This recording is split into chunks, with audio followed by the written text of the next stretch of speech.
Welcome to Good Night with me, George Galloway, here on the Malacca Red channel. And welcome to my home, which, as you can see, I share not just with my wife, but with my hero, Comandante Che Guevara. And that's what I'm talking about today. It's George Galloway on Che.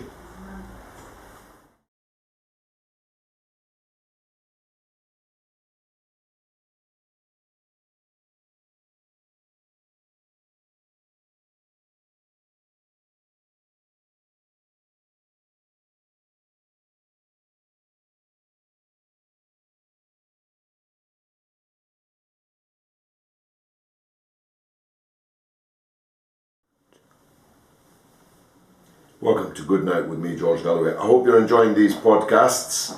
They're on subjects, large and small, expected and unexpected. And we need your feedback too. In fact, we'll devote to the next podcast more or less half the show to the feedback, the dialogue that you have been providing. These podcasts are now achieving something like 1,000 hits a day each.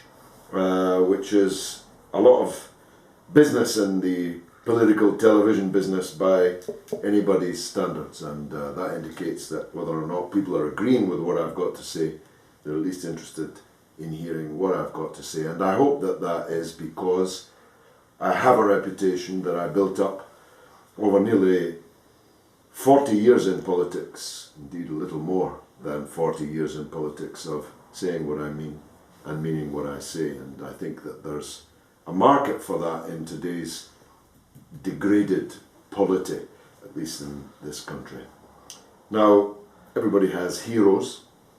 I have many behind me. We have Muhammad Ali, one of my all-time heroes, and we're going to do a podcast about the life of Muhammad Ali. Others, Malcolm X, the Palestinian leader Yasser Arafat, the South African leader of the African National Congress, Nelson Mandela, 93 years young, in whose army I was proud to serve for many years in the struggle against apartheid, and many others. But my greatest hero, my number one hero, and arguably the greatest man of the 20th century, certainly a part of the greatest revolution of the 20th century, is the man that I'm going to be talking about this evening, Comandante Che Guevara, or Ernesto Guevara Lynch. I say that as I prepare to fly to the island of Ireland, from which, of course, the Lynch family, the maternal side of Che's family, hailed, and the Irish people are particularly proud about that, as well they might be. Ernesto, who quickly became nicknamed as Che because of his virtual addiction to tea, was born in Argentina, and he was a very sickly child indeed. There were many moments when it looked like he might not survive. He had very chronic asthma, which afflicted him all of his life, which didn't stop him smoking cigars, which is probably the only similarity that I have with him. I don't have asthma, but I shouldn't be smoking, neither should he. His doctor once said to him that he had to cut down to one cigar a day, doctor's orders with which he faithfully complied, except the one cigar a day was about 17 inches long. So Che was afflicted by poor health all of his life.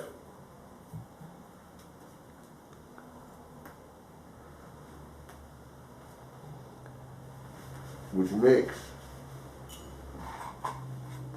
the course of that life even more extraordinary. Why do I love Che Guevara so? Not just because he happens to be one of the coolest looking men that walked, certainly since the invention of photography, not just because of the spirit of adventure an independence of mind which seems to have been visited upon him since childhood and throughout his teenage years. I remember being one of the first people in the world actually to read the Motorcycle Diaries in manuscript form, thinking this would make a great movie, and indeed it did make a great movie. And Che's life undoubtedly is cinematic on a scale that no work of fiction actually could be. But the reason I love Che Guevara most is his spirit of internationalism, which I could sum up for you, if you like, in this sentence. Che Guevara was an Argentine.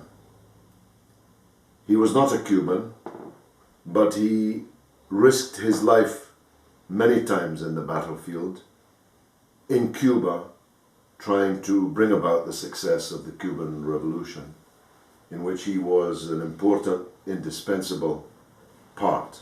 There were many great leaders of the Cuban Revolution, some sung, some unsung.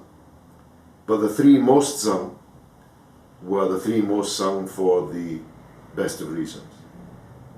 Comandante Fidel Castro was, of course, the commander-in-chief, comandante en jefe. Che Guevara and Camilo Cienfuegos, 100 Fires, what a name, were his two most important commandantes working under his political direction. Che never had a day's military training in his life, and yet he was a truly magnificent military leader, scoring victory after victory over the military forces of the then Cuban dictatorship of Batista, who was the American puppet who ruled Cuba in the interests of the mafia, the casino owners, the brothel owners, and the American criminal class, as depicted in many movies like Bugsy, like The Godfather, and others. He gave his considerable military and political genius for the greater part of his life to the people of Cuba, but he was not Cuban. He fought alongside Patrice Lumumba, the greatest of all African leaders, the leader of the African people of the Congo, of the struggle against Belgian and Western colonialism. And Lumumba, of course, paid with his life, his young life, for that crime against imperialism, the leading of one's people for the overthrow of the colonial yoke. Che Guevara was there alongside Lumumba in Africa, risking his life on a daily basis, giving his experience of the Cuban Revolution to Patrice Lumumba and his forces trying to defend themselves against imperialist overthrow. He risked his life in Africa, though he was not an African. And of course he gave his life, famously, in Bolivia, though he was not a Bolivian. Again, he wished to place at the service of the people of Bolivia his heart and soul. And this he did. So let me go back to the beginning. Che Guevara grew up in a Latin America which was still, though nominally independent from Spanish colonialism, in fact under the yoke of the Yankee neighbor to their north. The country which had appropriated the name of the Americas for itself as if there were no other Americas. Secondly, Guevara knew that the only solution for the peoples of what we call Latin America, the southern part of the American continent, was unity. He knew that as long as the peoples of Latin America were divided up, salamied up a bit like the Arab world that we've been talking about in these podcasts, as long as they were sliced up into mini states, each of them ruled by one form of dictator or another, and utterly dependent on Yankee power, North American power, that there could be no future for the great mass of suffering, immiserated Latin American poor. He knew that the poisonous racism and genocidal destruction of the native peoples of the Americas by the colonialists, of whom, of course, his own family were one,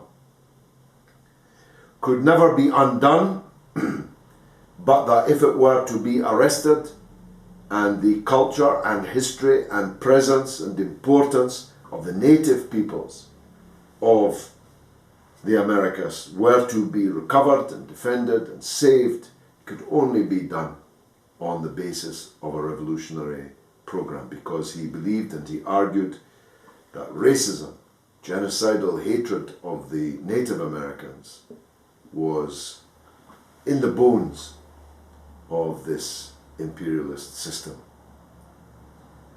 And thirdly, he knew that these dictatorships could not be removed except by force of arms.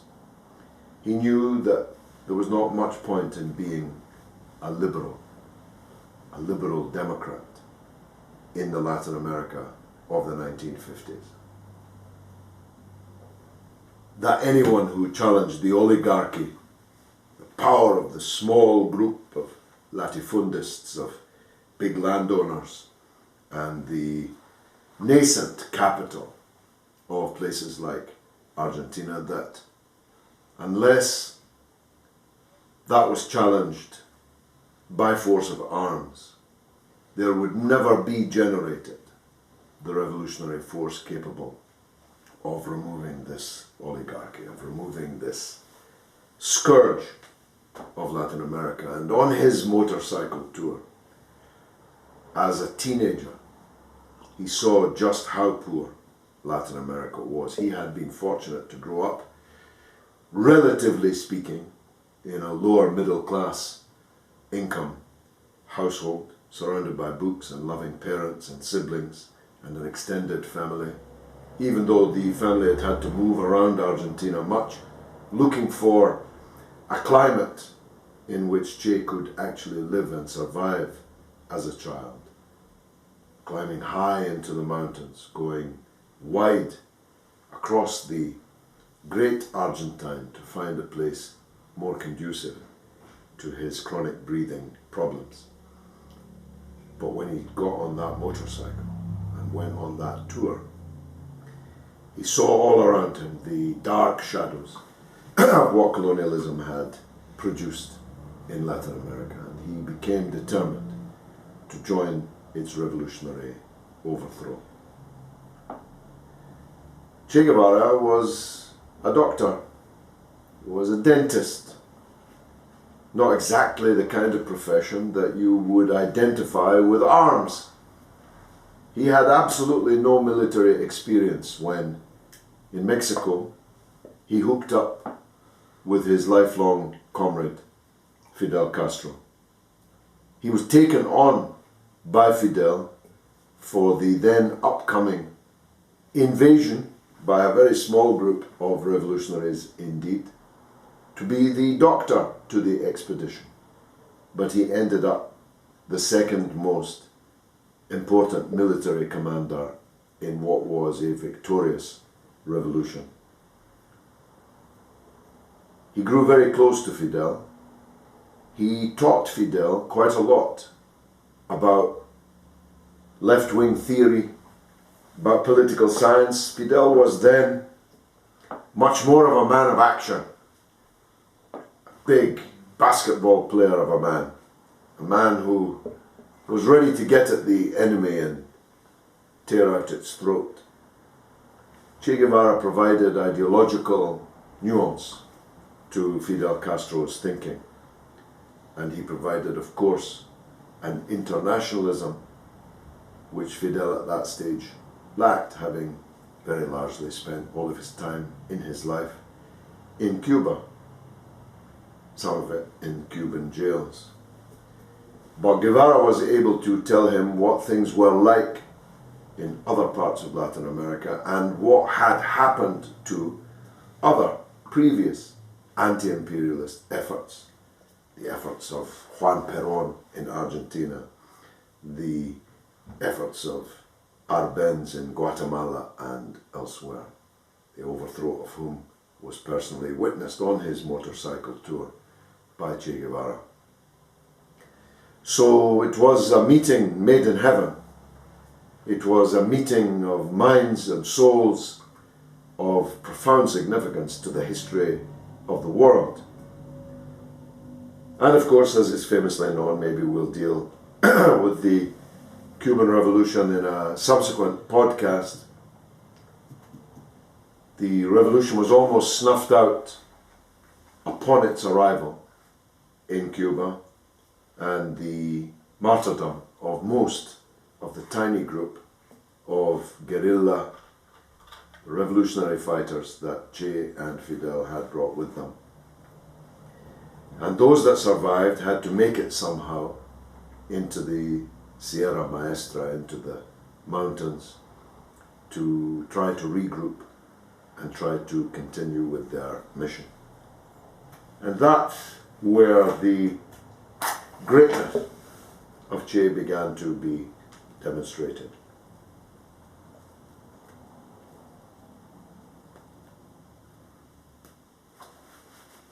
There are many good books, and there's a wonderful movie, parts 1 and part 2. I could never bring myself to watch part 2 because I knew it had an unhappy ending. But I commend these movies to you about Che. So I'm not going to, as it were, read out a list of biographical details. I would rather capture the international and internationalist spirit of Che. He was a good speaker, but not a great one. He was a good writer, but not a great writer. He was a thinker of some historic importance about the nature of capitalism and how imperialism ineluctably grew out of the capitalist system and could not be separated from it. But it was as a fighter, as a leader of men, as a man who could rally others to risk and give their lives in the revolutionary cause, that he was greatest. Despite his physical condition, despite the very, very considerable hardships of fighting in the mountains, Che Guevara always led from the front. He wasn't one of these commanders who stayed back at the base camp until the next objective had been reached and secured and his passage made easy. He went on foot. He went on the back of a donkey. He went on the back of a horse through the steaming jungle in conditions which many men, even those not afflicted by chronic asthma, would have found difficult, and he found at times almost impossible. Sometimes his men, against his will, physically carried him through the mountain.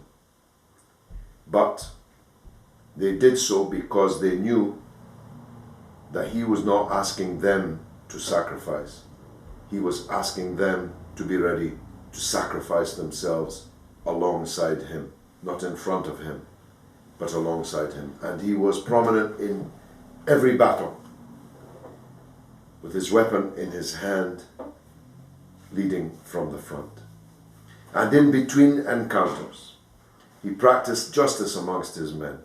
He meted out punishment, condign punishment, sometimes lethal punishment, for breaches of revolutionary ethics, morality, duty. But he was always just. And I have been lucky in my life, having never been able to meet the Comandante himself, to come to know his children and many of his comrades very closely indeed, and all of them speak of his sense of justice. Indeed, perhaps something to do with his Roman Catholic background, he had a great sense of guilt.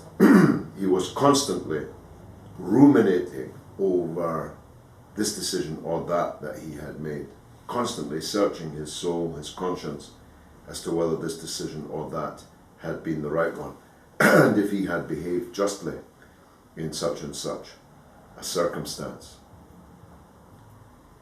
He always, of course, accepted that Fidel was the leader of the revolution, but Fidel trusted him so completely that he gave him virtual military carte blanche. And thus, in the final days of the Revolutionary War against the dictatorship, it was Che, with the speed of his military advance, and especially his victory at Santa Clara, which tipped the regime over the edge. You may recall in the movie The Godfather, the New Year's Eve party, which goes sour, and it goes sour because of Che's rapid military advance on Havana, which sends all the mafia bosses and Batista himself scurrying for the airport to escape. On New Year's Day, on the day of the triumph of the Cuban Revolution, a scene occurred which is almost impossible to believe really happened, which Hollywood would probably have rejected as too far-fetched.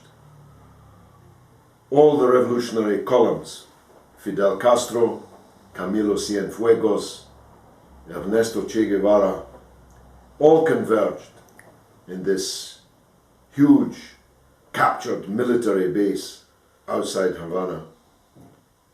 And this great crowd, pictures exist of this, I hope we can find one. This great crowd of fighters is addressed from the back of a truck by these three great revolutionary heroes. Che is on one side, Camilo on the other, Fidel as always in the middle. And as Fidel is addressing this crowd, which had swollen to almost 100,000, so you can imagine the noise and the tumult, a white dove fluttered overhead and then came to land directly on the shoulder of Fidel Castro as he was addressing the victorious Revolutionary Army. You can see it, it's on video, it's not staged. Now, this was seen by the fighters present and generations since as something of enormous significance. The victory won, Che Guevara could have enjoyed life as a government minister. Indeed, he was a minister for economics, for industry, for trade. He was even the governor of the Bank of Cuba, his face appearing on the banknotes. An Argentine dentist with chronic asthma appearing on the banknotes of Cuba and ending up as the governor of the bank. He could have grown fat and complacent. He could have enjoyed the fruits of the extraordinary risks that he had taken. But one day soon, he asked to see Fidel, and he told him that he was restless, that this life was not for him, that he was a revolutionary fighter, not a minister, and definitely not the governor of a bank. And so he asked for Fidel's permission, which was given, to leave Cuba and to take his revolutionary efforts elsewhere. And this, as I sketched, he did. First in the Congo, and then finally and fatally in Bolivia. The military effect of Che Guevara's intervention in Bolivia was, in the end, negligible. But the symbolic effect of his self-sacrifice by going there, being captured and then cruelly murdered in cold blood there by the Yankee imperialists, has had enormous significance for the world and the world revolution that he stood for. The Bolivians were not ready, no doubt. As one said quite recently in my earshot, Che Guevara came to liberate us, but we were not ready for him, and we let him down, and for that we crave forgiveness. But the peasant woman who said that was being unnecessarily harsh. Sure, the Bolivian expedition failed, but it planted the seeds on the mainland of Latin America, which directly led to the great revolutionary triumphs of Hugo Chavez and of the many progressive leaderships that have emerged in Latin America, including, of course, in Bolivia itself. Now, Che's bones are now back in Cuba. How did his bones come to be? Che was captured, and he could have been taken prisoner. But his captors from the Bolivian dictatorship asked Washington what they should do now that they finally had their hands on Comandante Che Guevara.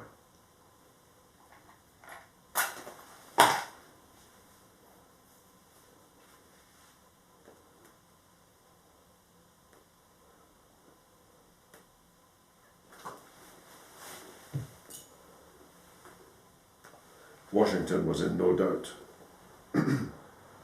Kill him. And the people who were holding him, having received this order, nonetheless had extraordinary difficulty in carrying it out. Such was the presence, such was the charisma of this man, even wounded, bleeding in front of them, that it took him a long time to pull the trigger. Finally, Che said, "What are you waiting for? I am only a man." But if ever a man was not only a man, it has to be Che Guevara. And when finally they killed him, firing bullet after bullet into his torso, they laid him out and began taking his photograph. But even the goons of the Bolivian dictatorship could quickly see that this Christ-looking figure, laid out almost as if having been brought down from a crucifixion, that these pictures could make Che Guevara more dangerous in death even than he had been in life. And Washington got hold of the pictures and suppressed them. And for many decades, we didn't see them, but we can see them now in their extraordinary power. Indeed, the pictures, alive and dead, of Che Guevara are now to be found on the t-shirts, on the flags, on the posters of hundreds of millions of people from every corner of the globe. The picture, the face, the image, and above all the example of Che Guevara has inspired now 2 generations nearly of people who want to see liberty and freedom. Quite a legacy for a murder. Every single person involved in the murder of Che Guevara ended up themselves dead violently, one by one, in different parts of the world. Revenge was had against those But the ultimate revenge will be when the masses of the world heed Che Guevara's cry for 2, 3, 4, 5 Vietnams, for challenges everywhere to imperialist rule and US hegemony. When the masses pick up the rifle that I drop, said Che Guevara, then we can say that we have succeeded in making our revolution. Che Guevara is my hero and is the hero of many millions of people. We will never forget him. We are with him always. Hasta siempre, Comandante Che Guevara. Hasta la victoria siempre. Comandante Che Guevara, presente. Es un símbolo para todos los pueblos oprimidos. Playa Girón es la primera derrota del imperialismo en América Latina, pero también es una de las primeras derrotas del imperialismo en escala mundial. La primera canción está escrita cuando nuestro comandante en jefe leyó la carta de despedida del Che.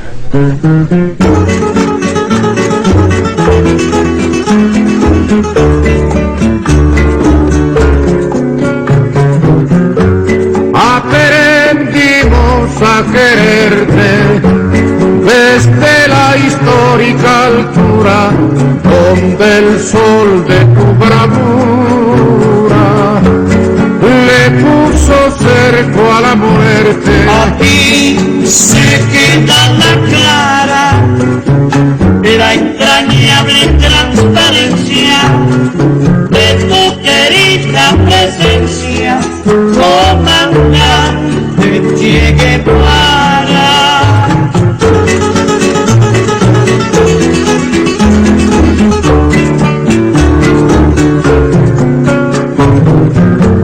Tu mano gloriosa y fuerte sobre la historia dispara cuando todo Santa Clara se despierta para verte. Aquí se queda la clara de la entrañable transparencia de tu querida presencia, comandante Che Guevara.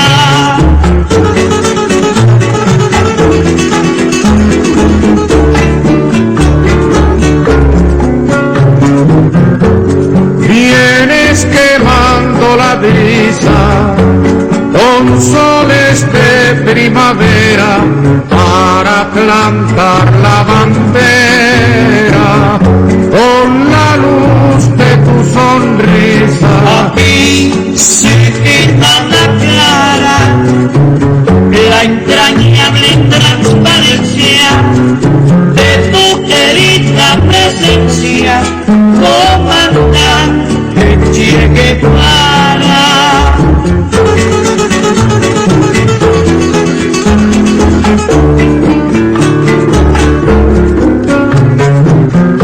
Tu amor revolucionario te conduce a nueva empresa donde esperan la firmeza de tu brazo libertario. Aquí se queda la clara la entrañable transparencia de tu querida presencia, comandante Che Guevara.